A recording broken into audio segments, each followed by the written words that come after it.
The art of the exit. You're listening to Start, Scale, Exit, Repeat, Serial Entrepreneur Secrets Revealed. Today, we are going to be talking about the art of the exit. There is a section in the chapter of the book called Exit, and we're going to go through that. And we have our panel of experts on here to talk about what's involved with an exit. But before we get started here, I just want you to know that this is actually a live show. If you're listening to us in podcasts, that you can come on Fridays at 2 o'clock Eastern. Hello. And you can listen into this show and learn from the experts. You can come on stage, you can ask questions. You can also share experiences with the audience, with the live audience. It's quite a lot of fun. We have fun every Friday afternoon. Michele, what do you think about today's topic? And then also, we probably should let the audience know about what's been happening with the book. But first, maybe, what are your thoughts on today's topic, Michele? Yes, I love this topic very much. Obviously, it's where your hard work starts to, really pay off as an owner or a founder. But gosh, going through, having been through this a few times myself, doing a big sell, a big exit, gosh, there's nothing more fun. It's the most thrilling part, quite honestly, to me, to be able to see someone else really putting a value to what you've worked so hard for, Colin. Because we can talk, and about future value, but it really shows when the market speaks and puts a value, puts a premium, puts a multiple, whatever it is, on your business. Yeah, and I think that it'll be fun to hear the story about the big exit to GoDaddy, and we'll get into that later on in the show and sort of some of the nuances and the negotiations. And of course, there's NDAs, so we have to we have to be a little bit careful how we talk about it. But we can talk about, internally at where our thought process was, and how emotional it was, and it was like literally the end of a play, and literally the curtains closed and the tears started flowing. Oh, So yeah. it was You very want me to interesting. tell everybody that I cried like a baby? I I did. think we Yeah. all cried. I think we all did. And because it was something, you worked for 10 years on it. It's your identity. It's everything about you. But we're going to get to that story. I think it's a great story. I do think that if you haven't even started your business yet, beginning to think about the exit keeping the exit in mind when you start that business, the things that you can do. And in the book, Start, Scale, Exit, Repeat, we talk about why it's so important to think about the exit when you're in start mode. There are a number of things you can do. For instance, you can set up a virtual drive. This is something critical because I can't tell you how painful it is to go through due diligence and not have all the contracts in place, not have all your processes, your SOPs, everything in place, all on a drive, easily accessible for a potential purchaser. I've been in transactions before where it's taken months to complete a lot of that due diligence requests, and it can be a deal killer. Because one thing about deals, when you're in exit mode, it's a different pace. It is do whatever it takes to get the football across the line. And I mean, do whatever it takes. There's no such thing as weekends or weekday evenings. Everybody's on all the time, pushing the ball, pushing that ball forward and trying to get it across the line. It's pretty intense. So if you're in the audience and you want to contribute to this conversation, please raise your hand, come on stage. I know a lot of you have a lot you can offer, or if you have a question of the experts, we're going to sort of follow the book. In the book, Start, Scale, Exit, Repeat, we have 4 sections. Yeah, guess what? Start, scale, exit, repeat. So we're going to take on the exit section today, and we're going to talk about certain topics. Michelle's going to moderate it and ask me a question or interview me. If there's others in the audience who want to come on stage, you're welcome to do so. And we're just going to follow through that book. I think it's starting with what's the if you do Yeah, have a we're copy of the book. gonna start actually. I just, want to read this. A successful exit has to answer the questions of who, why, when, and how. So we're going to start with that who, why, when, and how by talking about, where are you looking for buyers? What kind of buyers are you looking for? And what are the pros and cons, Colin, of different kind of buyers? All right, so you're jumping right away. You're jumping right into the types of buyers. And there's actually a really cool, if you, again, if you have the copy of the book on page 351, and then I'm running off a PDF here, so it may be one or two pages off, but page 351, it's in the chapter titled Types of Buyers, chapter 43, and there's a really interesting graphic there. It shows that if you sell your company to a strategic buyer or a competitor, that you'll get a premium value. So there's a strategic buyer or competitors looking to arbitrage. They're looking to take your business. Let's start with the competitor. In their case, they're looking to take your business and reduce costs. And they're not going to give you your full valuation based on the merged entity, but they will negotiate and it will give you something in between. And that's where you're getting a lift over your standalone value. Now, a strategic buyer takes it to another level. And that's really, really interesting what they do. They actually look at your business and say, okay, if I'm going to take this business's technology or whatever it is, and I'm going to leverage it against my distribution base, then I can generate X amount of revenue and profits. And so there again are going to give you somewhere in between their arbitrage value and your standalone value. Now, I got to really learn this principle, Michele, when I was um, essentially sold myself off, bought by a Fortune 500 company. And one of the things I did after that exit was I worked for 3 years at the company. And one of my primary roles was to acquire companies. And I had an army of people behind me who would help me with business development, helping with analysis. And I got to really learn the methodology or the thought process behind the curtain. And in a Fortune 500 company, um, you're looking at the value that this acquisition is going to create. And this was a publicly traded company. So how much can it impact the stock price over X period of time? And ironically, the company they did buy, the company that I did sell to them, did have a substantial increase on their valuation as a company. But that's really what it's all about. Now, the other type of buyer are cash flow buyers, often dressed up as private equity. Okay, and you're gonna think, oh, private equity is acquiring me. That sounds really cool. Well, maybe, maybe not, because private equity has some challenges. They often will leverage their purchases. And that leverage has declined over the last 2 years due to the market conditions and the willingness of banks to back these acquisitions. Uh, the second thing is that they're going to look for cash flow generally.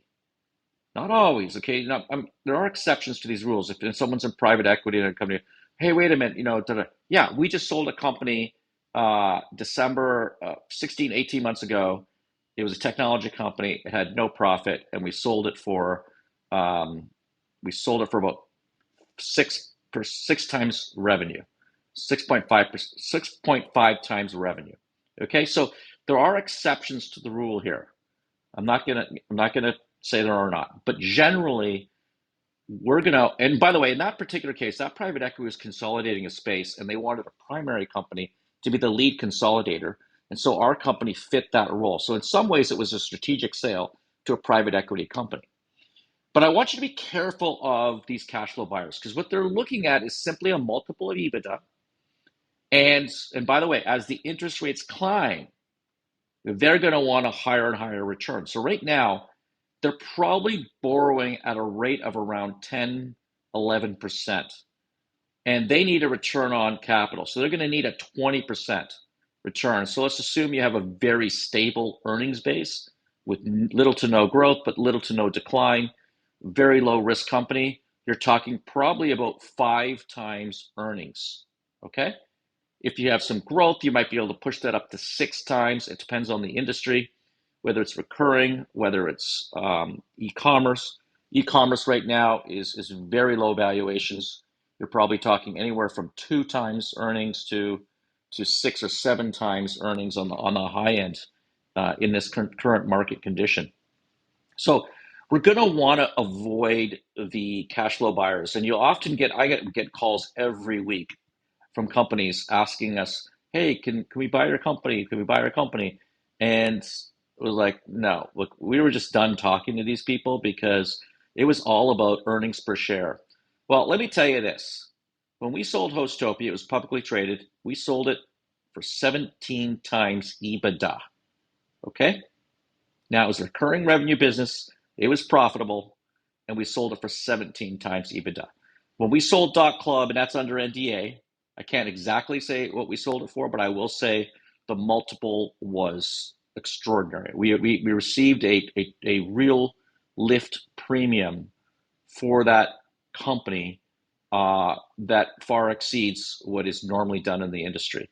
And again, it's strategic because Dot Club was an alternative to .com.net, and GoDaddy registry had a much larger distribution base.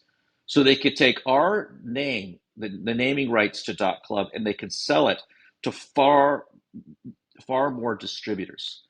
So Michele, there's the 3 types of buyers. It's cash flow buyers, stay away. It's strategic, and it's competitors. And by the way, from day one, we made a list of buyers we wanted for .club, and GoDaddy registry was on that list. Maybe this is a good time for you to talk about your Well, experience, but I'm going Michele. to say Uh, also to everyone here, your competitor could also be a strategic buyer, right? Like in our case, we were partners with GoDaddy and they were also our competitors. So that can happen too. And that's kind of a nice little trifecta. At least it was for us. Like they were very entrenched and invested in the vertical, which was domain name registries. And they had the perfect platform as well to sell them. So it was a really nice let's just say union. But yeah, I think one thing I was thinking about when you were talking, Colin, is you know, just thinking about the process we went through before it got emotional and we realized that we were, exiting, was we did a lot of work to prepare. Every meeting we were preparing, we were really finding out and talking about, like, very succinctly what were the most important points. And they weren't about what were our most important points that we were necessarily saying, but what we knew would appeal to them as a buyer. So I'd like to hear you talk about that a little bit more, about when you're pitching the sale, how you're not talking so much about yourself. You're talking about how the purchase will benefit them. Like, can you speak to that a little bit? Because you're quite the expert on that. yeah, great. And we got some people also who want to come up from the audience. If you could bring them up, that'd be great.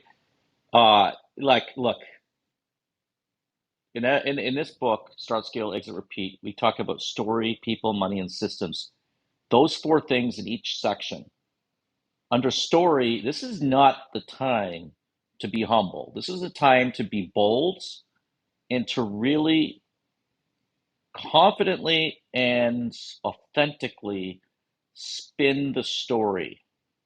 And you're going to want to really do this in several ways.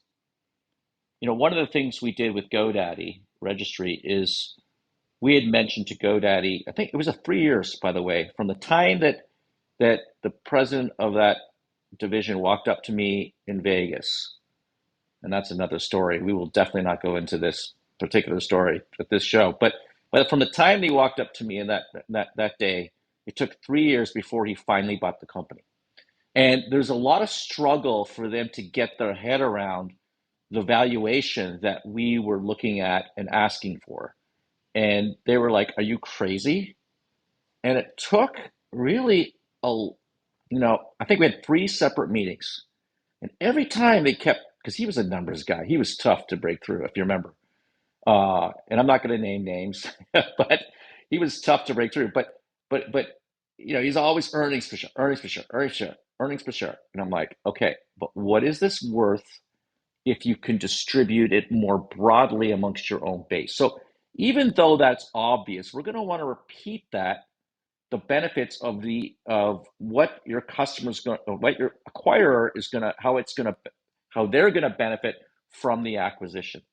One of the other things that we did is and we come up with these things called one-liners, right? So we'd have a one-liner, and we'd repeat them over and over again. Every 6 months, we'd meet with them. We repeat the one-liners, and by the way, we practice them. By the way, they're not by accident. One of the one-liners was, "We're going to raise the price $1 a year forever."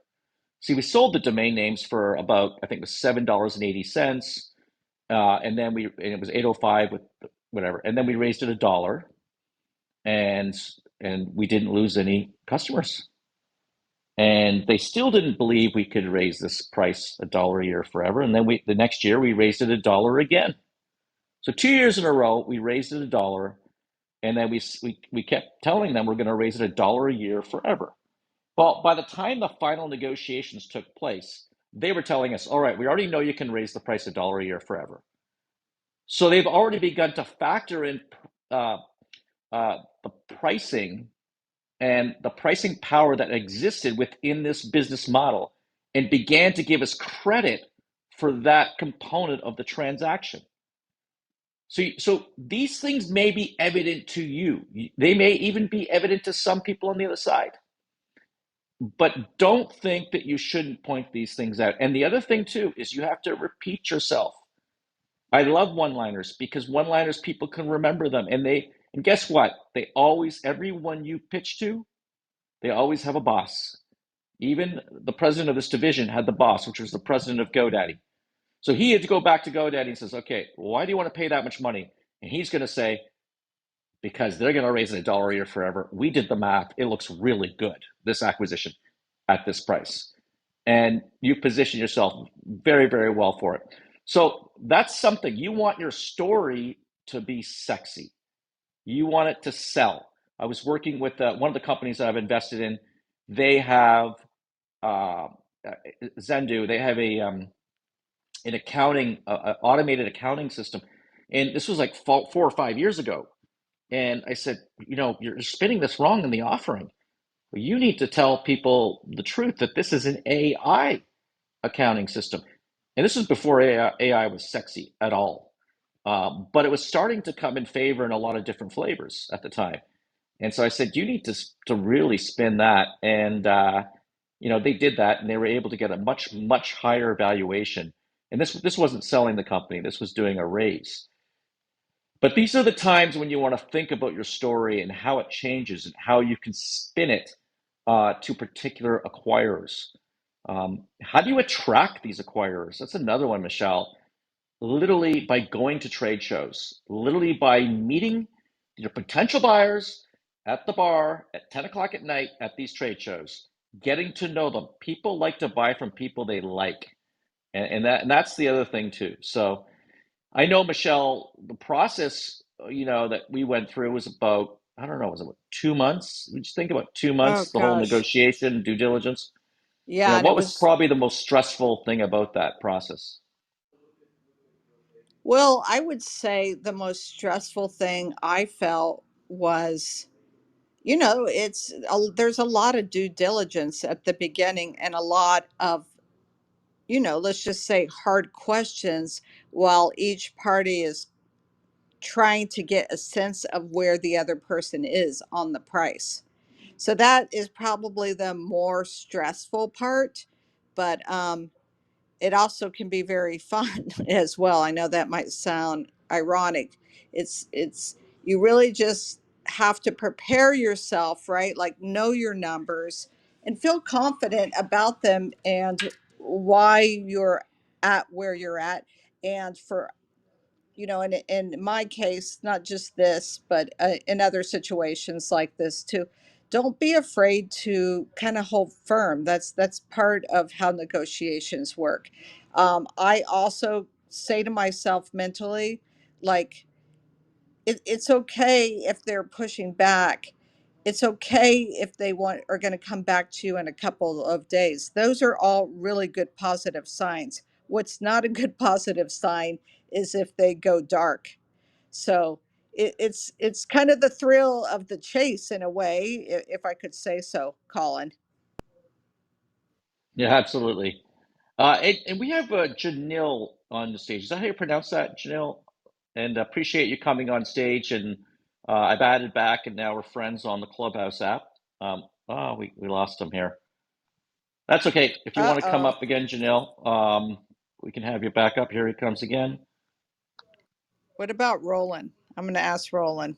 Yeah, Roland's an expert. He can come on here. There, you're back up, Janelle. Am I pronouncing it correct? Janelle?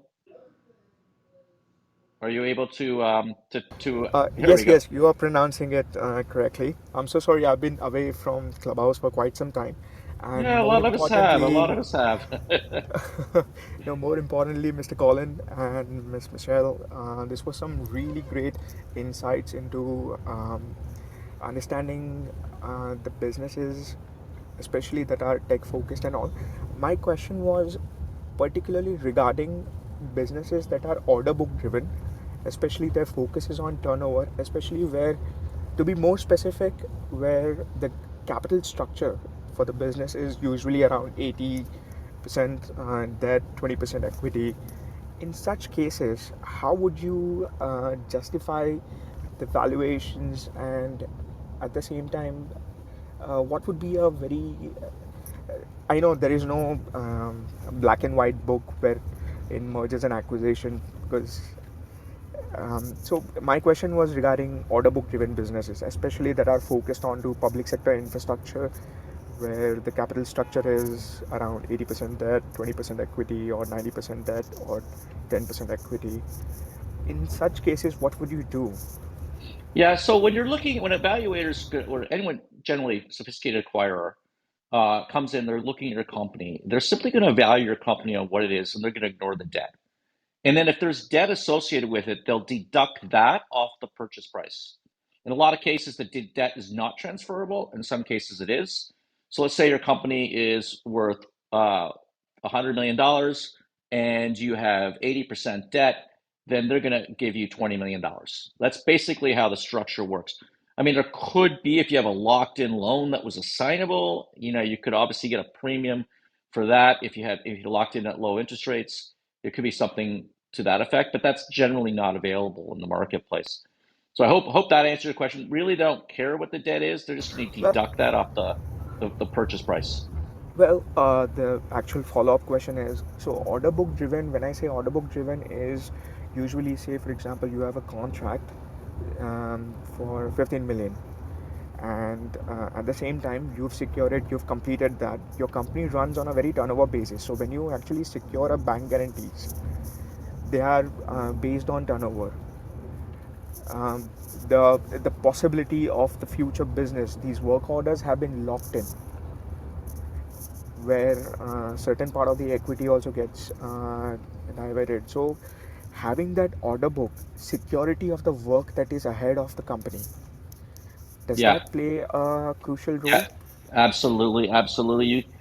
This is, there's a little bit of a difference between a sizzle and a fact, right? So if you're coming to the table and saying, you know what, we've got a pipeline, it's amazing, we're going to close X amount of deals, that's a little bit of sizzle. But if you actually have contracts, you're going to factor that. I mean, evaluate again, a potential acquirer will look at a company, often will take, okay, what's the actual revenue that's been committed to and earnings that's going to generate this company?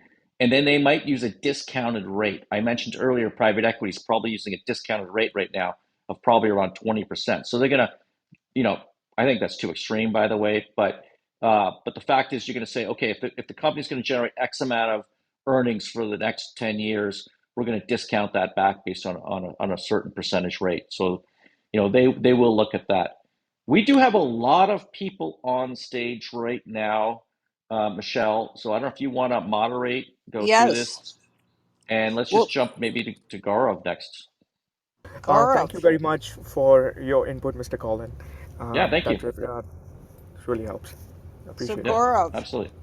we are very interested to hear what your experience is or what your question is. Gaurav, you're on mute. All right, let's skip. I see Dr. Susie looks like she's on the phone. So let's go to Vincent and then we'll come back to you. Vincent. Oh, Hello. Gaurav's there. All right, go for it. Hi. Good evening, everyone from Hi. India. Evening. So I basically am a technology innovator who created an absolutely original and absolutely path-breaking technology platform over 5.5 years of immense and relentless hard work.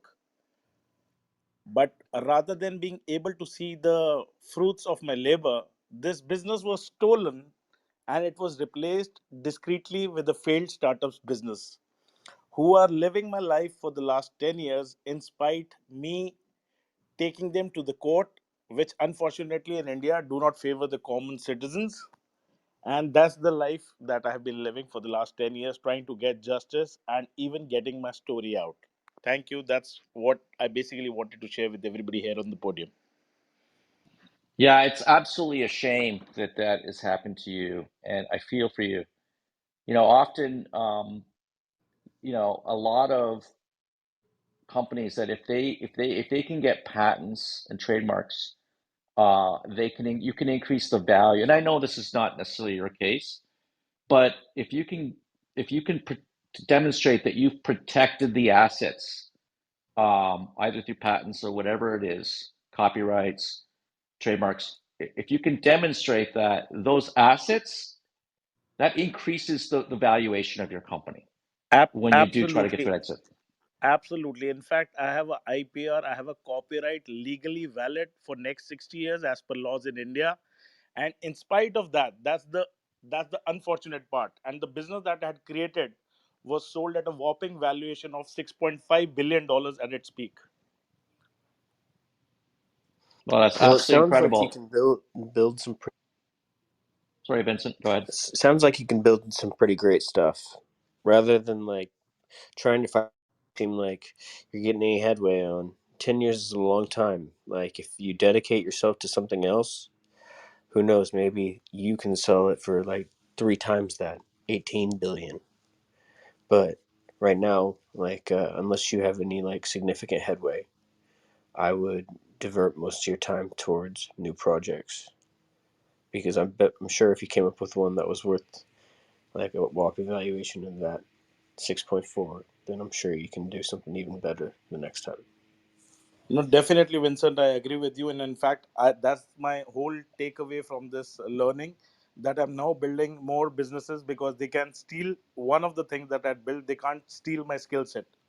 Thank They you. can't steal you. No, I love that. I love that, and that we talk about that in the book, about an incident when I was 28 years old, where we were running a publicly traded company. We agreed to sell the company. The stock went to over $1 billion, and I owned 13% of it. And but I was locked up for 18 months, and the company went into receivership uh, a year after the dot-com crash. It was absolutely devastating, emotionally straining to go from, and by the way, it was the fastest growing company in Canada, number one to last place finish within 2 years was a disaster. And I know we were not the ones in control of it, but losing $100 million at the age of 28 was painful to watch.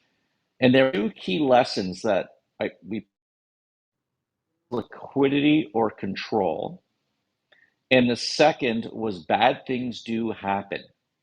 The world does change. There is a case for selling your business. And let's just look at the first one. uh, liquidity, or control. This means that if you're ever going to sell your company, you are either in control, 100% in control, or so you could sell 49% of your company generally. I mean, depends on the structure that you use here. But if you were just to sell 49% of common shares, you'd still be in control generally. So you have control or liquidity. You have stock or cash, and I'm not talking about stock in a penny, penny stock that someone's promising that has no liquidity. I'm talking about a real company, like a Fortune 5,000 company or a NASDAQ traded company. That's what we're talking about here. The second, bad things do happen. Well, does anybody here remember 2022?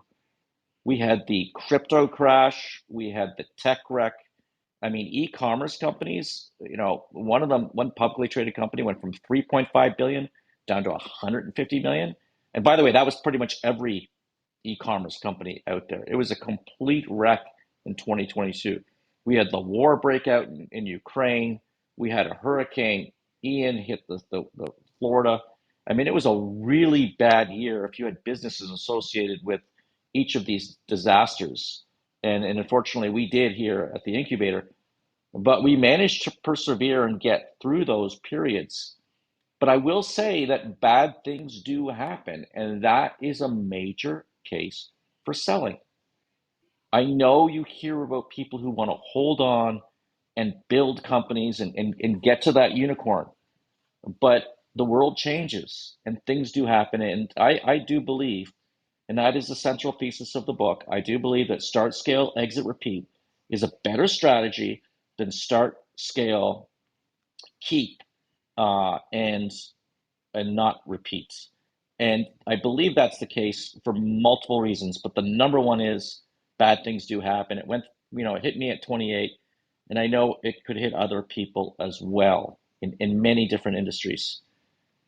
So I'll jump down now to Dr. Susie. Thank you for being patient. We love it when you come on stage, and just adding you back. I didn't realize we weren't friends there. So um, thank you for coming. Do you have a thought about exit and the art of the exit, a comment or a question? Dr. Susie, you're on the air. And then if she's preoccupied, we'll jump down over to Joe. Joe Slaughter. Love having you on as well on the show. So, Joe, what are Sure. your thoughts? So I'm kind of in the opposite side. I know of a very sticky business with sticky products, and the owner at some point will want to be exiting. What are some, let's say I do not have the funds, and if I'm currently working for that same company, um, there's no way for me to surpass the amount of income in order to make that acquisition currently. What are some other ways that one could structure a bid for a company? So, you're talking like a leverage buyout, like an employee buyout? Is that what you're thinking? That's what I'm thinking. Okay, so this is really about the mindset of the owner. And if you're on good terms with the owner, you can often structure something that will work in place that will give you the ability to acquire the company over a period of time. Now, again, this really is up to the owner to really determine. How reliant is this company on your abilities? Because that could be a leverage point as well. Mm, I'd say I'm account acquisitions right now, Okay, so not and more. how many is it a big company, a small, could you work together with all the people in account acquisitions to do some type of buyout? But these things are Yes, and done. I'd say the company's small enough that by the time that he's probably looking to exit, I'd say half the company is turned over at that point Got it. or Okay. retired. Right. Yeah. So I mean, look, it's a lot of companies. It depends. I don't know what the type of company it is.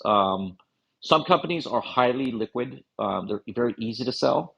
Some are more challenging, especially if it's some type of consulting business or anything like that. They're much harder to sell, and they tend to be more candidates for leverage buyouts versus something like a tech company that you can, or a real estate company, a piece of real estate you can put it up and you'll sell it in 2 weeks.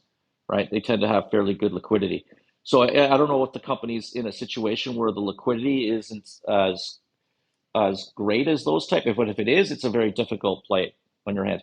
If it isn't, and it is some type of consulting or some type of business that is hard. They're just frankly, some businesses are hard to buy and hard to sell. And those businesses that are hard to buy and hard to sell tend to be very labor focused or reliant on the owner to deliver what X and X. An example of that would be, and it's not to say this hasn't been done, but an example of that would be a landscaping business, right? A pool service business. These types of businesses would be very hard to sell because even if you build up a book of that business, it's hard for them to sell. Now, that being said, if you're in a business like that and you want it to sell, and you're not going to get top dollar, or you're very frustrated with the business, it's better to find a structure that you can use versus just shutting it down. We had a company up in Canada. It was an outdoor media company, and we were just very frustrated. It's actually, we had all the taxi tops in Toronto, Canada, and we still have them all today as part of another company. But we met up with the competitor. We got to know them over 2-3 years. We had invested $1.5 million in this company, and we said, okay, we're done. But instead of shutting it down, we went to our competitor and says, would you like to buy it off us for $0? Now, I don't know if this is possible in your case, Joe. So I'm just trying to throw out a model here, okay? Would you like to buy it off us for $0? But but you're going to give us a 5-year royalty of X dollars per sign per month for 5 years, which is basically our own profits being used to buy us. And you'll also give us 15% of the combined entity of the entire media company. And we did that transaction. It was working out really well for us. We got back about a third of our capital after the 18 months, 2 years. And then the pandemic hit and the cabs went away and it almost got ground to zero. However, very recently, because we had a royalty set up for digital tops, 5% of the revenue of digital tops, we are actually hitting record royalties right now on that transaction. And so we're getting pretty close to paying it off, and we still own 15% of the combined entity, which means we got an upside event 2 years, 3 years down the line of maybe a couple $1,000,000. So that being said, there are different models out there. I don't know if that helps, Joe, or not, but I'm sort of jumping around a bit.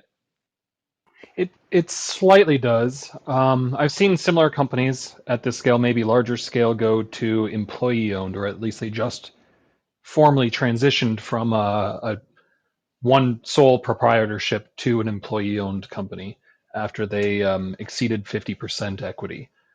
So I can see a almost like buyback as an option. Is there any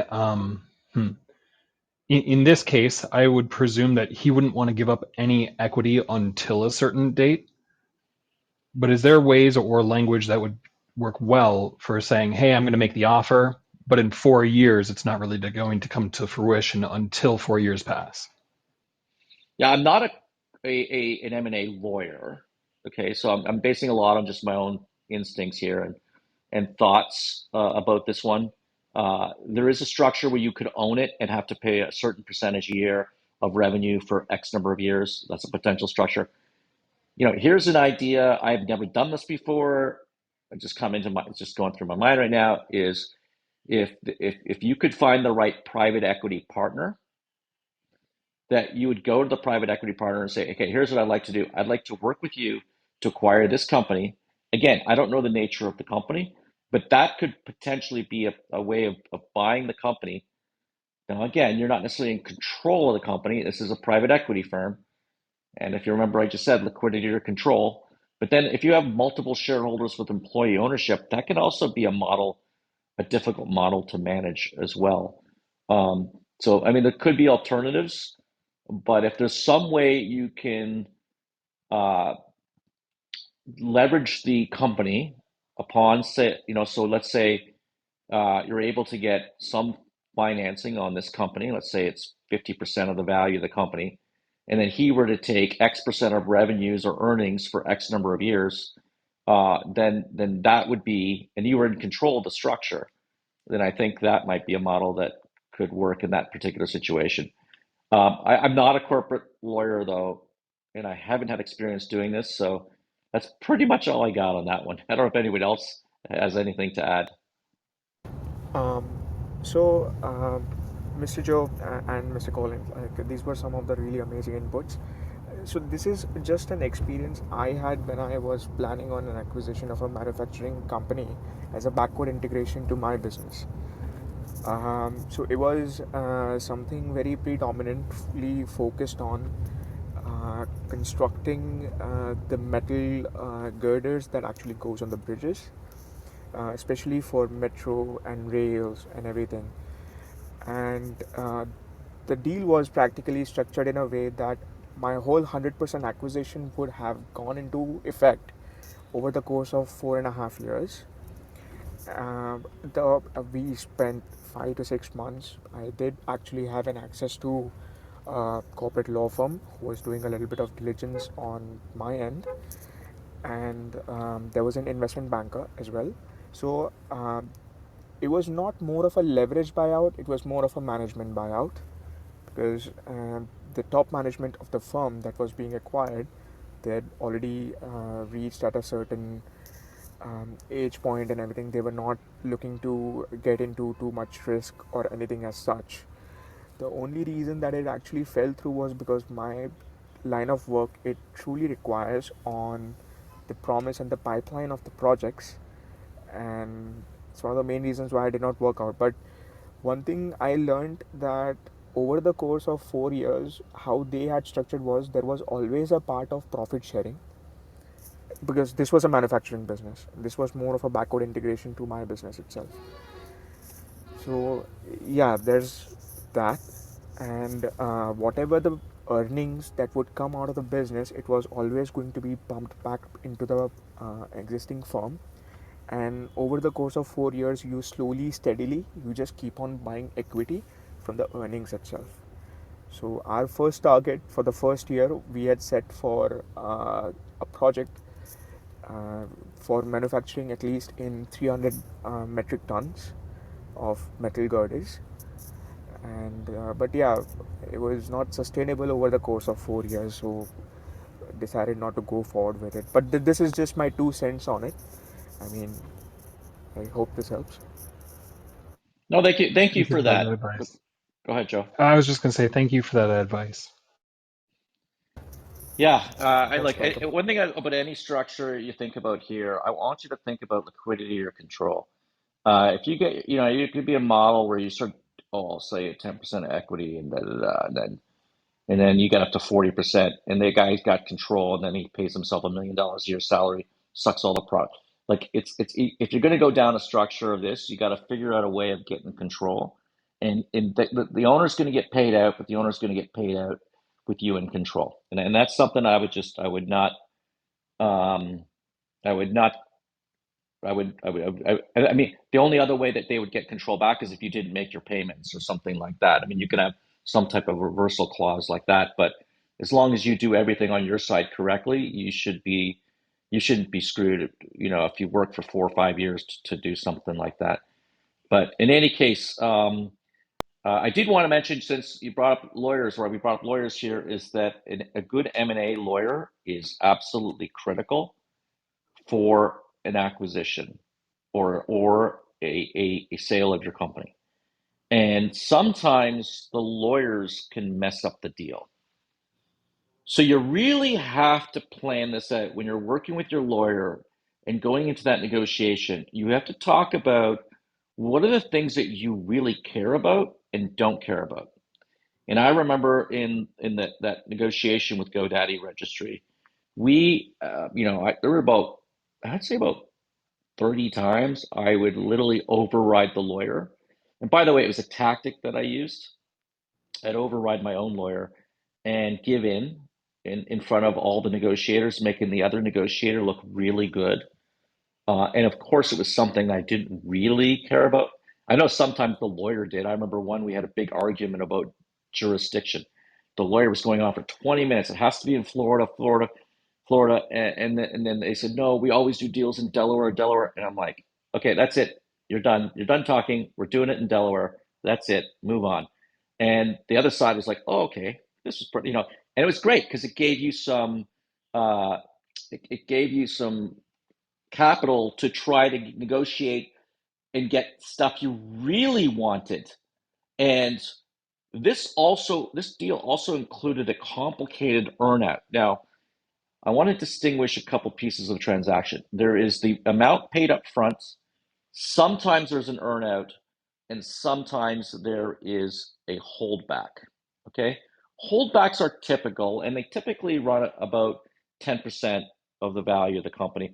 It can go higher if you're doing a stock for a stock. You're selling your stock, and there's some risk associated with the stock. It can go a little higher than that, but that's typical in deals that I've worked on. The An earnout is something that you should be very wary of, especially if the company's smaller. Um, but be wary, and if you do go down a path of an earnout, you really need to document and think about every potential scenario that can occur. So there's a couple of thoughts. We have Eric on the stage. Let me add Eric to the Well, friendship as we well. didn't go to Vincent yet, Oh my gosh, Colin. you're right. Vincent. Vincent's been helping us out with the Yeah, other. and he's been so Yeah, patient. sorry, Eric. Oh, still patient. I took a call. My bad. I'm so sorry. How is everyone today? Doing well, I hope. We're doing We're doing well. amazing. I'm actually on Starlink right now at a remote islands in Western Florida at one of our Airbnbs actually that we rent out. Sweet. That sounds great. Yeah. I come to see if I can add value in any way and garner any information or knowledge I can. Because, well, this is a place where I can give and receive. Currently, I'm just painting because I was for a long time seeking investors, but I realized I'm also an abstract painter that I could. I'm trying to figure out a way that I can create an AI model that. Well, I already created an AI model that I put on like Sotheby's and other auctions, blah blah blah. Techno mumbo jumbo that I don't need to talk about. But turns out I can just get my art appraised and then leverage that and have the bank give me cap credit. So yes, I'm painting today. That's awesome. That's it. I love the way you come on stage and share these ideas with us. You have a lot of great ideas. All right, Eric. Eric, thank you for being patient. Good afternoon, everybody. With respect to Joe's inquiry or his question, there's also an opportunity for executives in the company to maybe sit down with ownership, have a quarterly meeting, put some goals out there, and ask ownership if we meet these goals on a regular basis. Can we get some equity in the company? Um, I've seen it work before, and I just wanted Joe to hear this, but it could be a possibility. Yeah, I wonder though, Eric, I mean, about this idea of you know, actually having control though. So it's one thing to pitch, owners, um, the need for you getting options in a company. And by the way, if you believe in a company, you believe in a concept, you believe in a leadership, absolutely pitch for options, absolutely negotiate for options, because I think that is something that can really increase your wealth in life for multiple reasons. Um, but but in some cases, if you could go down that path and the owner, you could work for 5 years, and then the owner still pulls the rug out from underneath you unless you have some form of control. Any thoughts on that, Eric? That's the necessary evil of a corporate attorney, making Yeah, sure making sure it's in writing. yeah, Contract is king. yeah. And everything's got to be in writing. Everything's got to be done correctly when you're on exit. This is not the time to cheap out on lawyers. This is probably not even the time to use ChatGPT for your legal documents. I know that I've been using ChatGPT for multiple legal documents and in a lot of legal work that we run here. But that being said, uh, we talked about the type of buyers and the arbitrage. We talked about the people and how I think I don't know if we touched a lot on the people yet about how important it is at the time of exit to check your ego at the door and elevate the team around you. See, one of the things that most entrepreneurs don't realize is that when they sell their company and they pretend to sell themselves off as the leader of that company, the sophisticated acquirers know that the vast majority of entrepreneurs will never stick with that company over 3 years. And we're talking, I don't have an exact percentage, but we know it's got to be 80-90% of entrepreneurs. So they're going to want to see a company that can run independently from the owner. And if the owner goes in there banging their chest like, I did this, I did that, I'm amazing, all you're doing is devaluing your property. You want to add value to your property. You need to authentically step back. And by the way, I tell people, a year or two before sale, you want to prepare for sale. This is the time to literally stop paying yourself. For two reasons. One, if you're going to be sold on an earnings multiple of, let's say, even 6 times or 8 times multiple, you pay yourself 200,000 a year. Well, that's $1.6 million that you just added to the valuation of the company.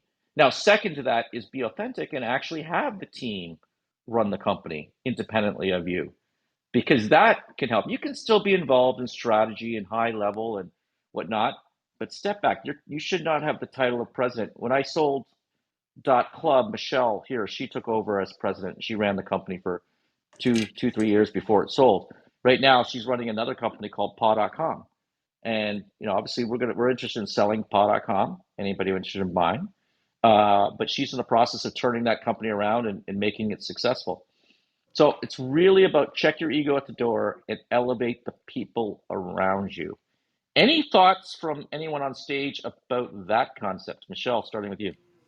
Yeah, I mean, negotiations go really bad when people just start, dealing with their own personal egos. Because look, if you're trying to sell your company, like Colin said, they don't care so much about you, or at least they shouldn't, unless there's some specific reason they're just trying to buy you. If you're Elon Musk or whomever it might be, so it's critically important.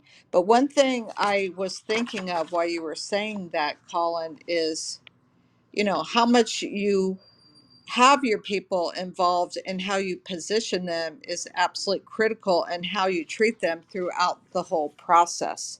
So, what's your opinion on that? Like, how much are you disclosing to your staff?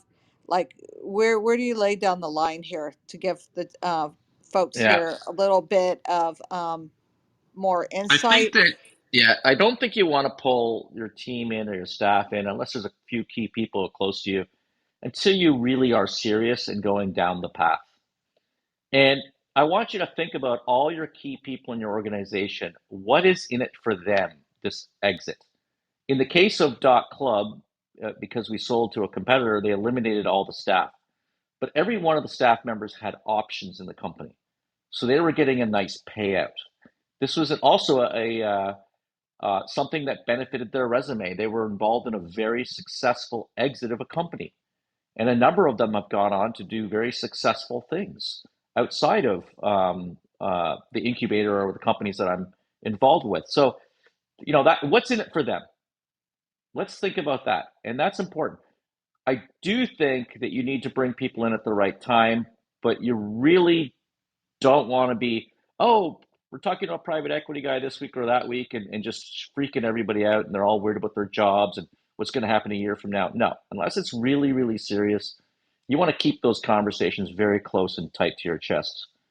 And I know we got 6 minutes left here.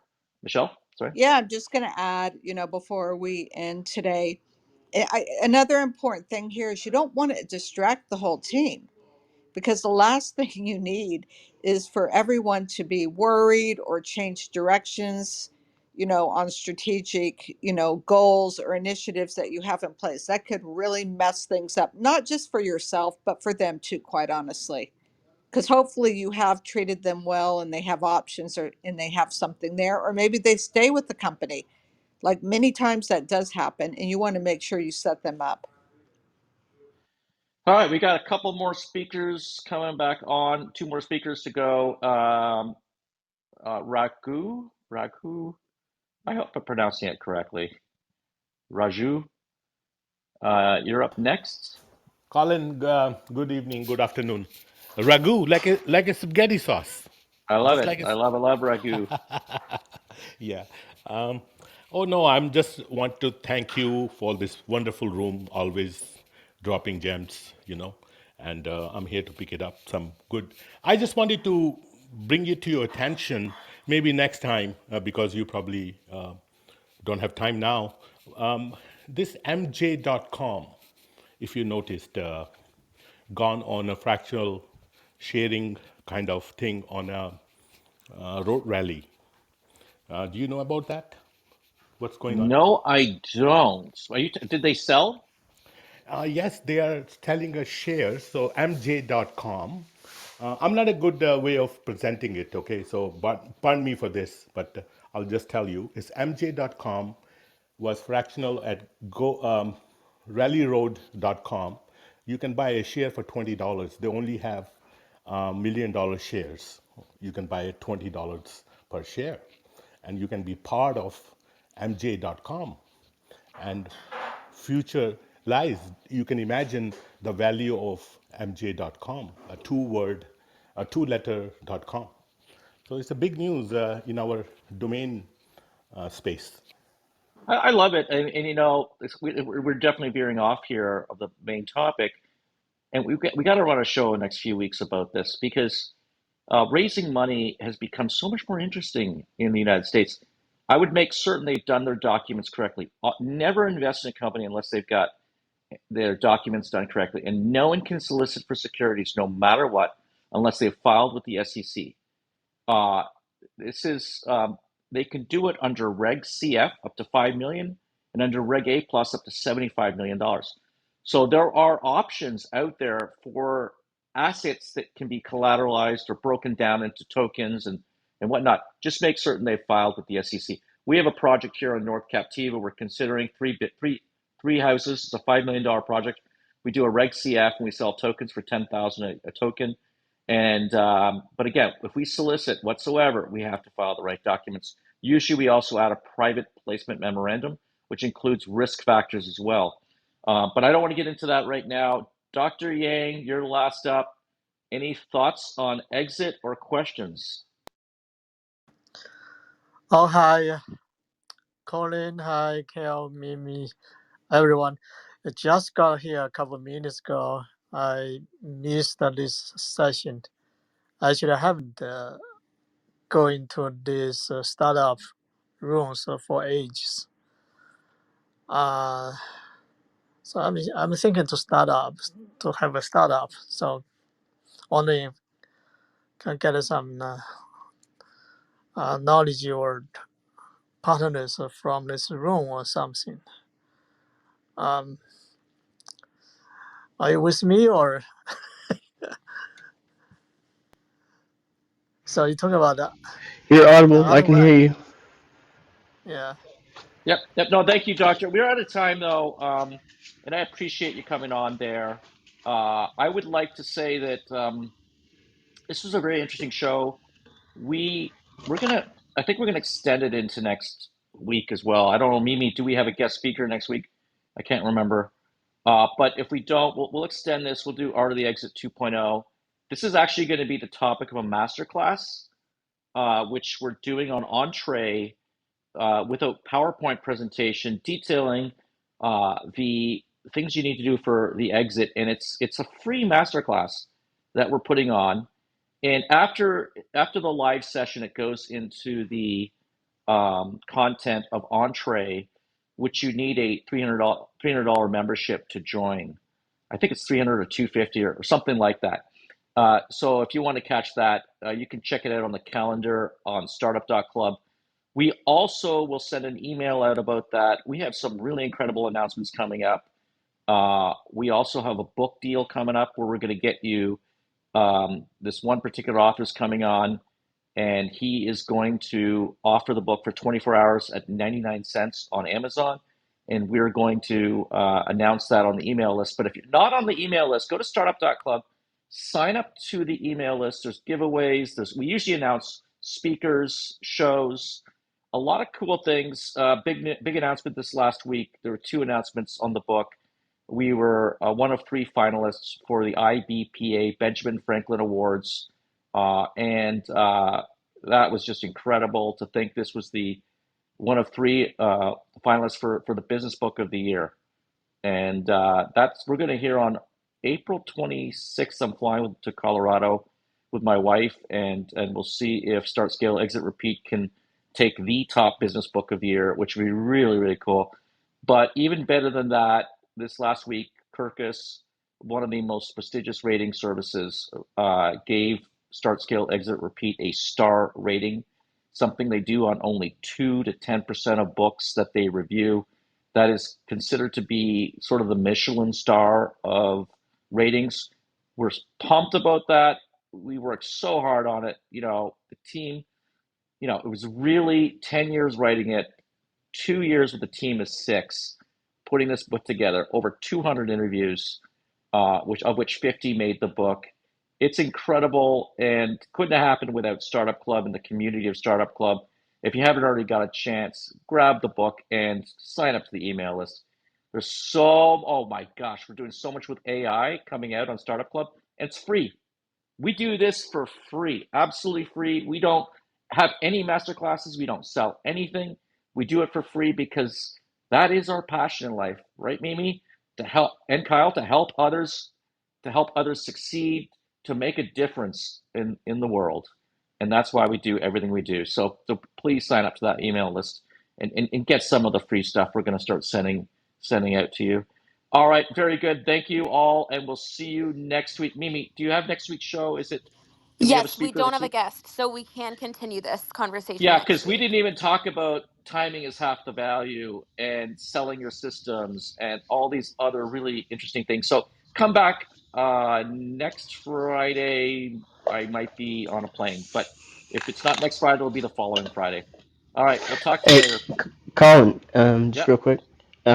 If you were doing anything on AI and trying to help people, I'm all in. And by the way, I'm about to hit your Instagram with the painting I just did. Awesome. Um, but very much so. I'm quite knowledgeable on a lot of these tools and have been a practitioner and engineer. I just want to make sure that entrepreneurs and businesses are using them the way that they're most optimal. So yeah, Yeah, so just so we have three projects in the pipeline. The first was taking the book and all the shows. We've done 140 podcasts, and all the small short videos we've done. So if someone can go to this search engine, simply type in a question like "How do I exit?" and this show will pop up. So there'll be 4 or 5 shows about exit. There'll be short videos and there'll be segments from the book that they can look at. The second is businessplanai.com, which is a free business plan builder. And the third is pressreleaseai.com, which is a free press release development site to help you build press releases. So those are things coming down the pipe, and you're going to hear more and more about that as part of Startup Club. This community is yeah. more than just Um, Clubhouse. It really is about building tools and helping entrepreneurs launch their startup. Yeah, that's I'm about helping people. So if that's what you're working on, each one of those Oh, things, I might be able to add some value to. that's If awesome. not, no worries. Just Yeah, no, putting that's it out awesome. there We because love I that. appreciate you. We love that. We love that. Thank you very much, and we'll see everyone next week. Bye for now.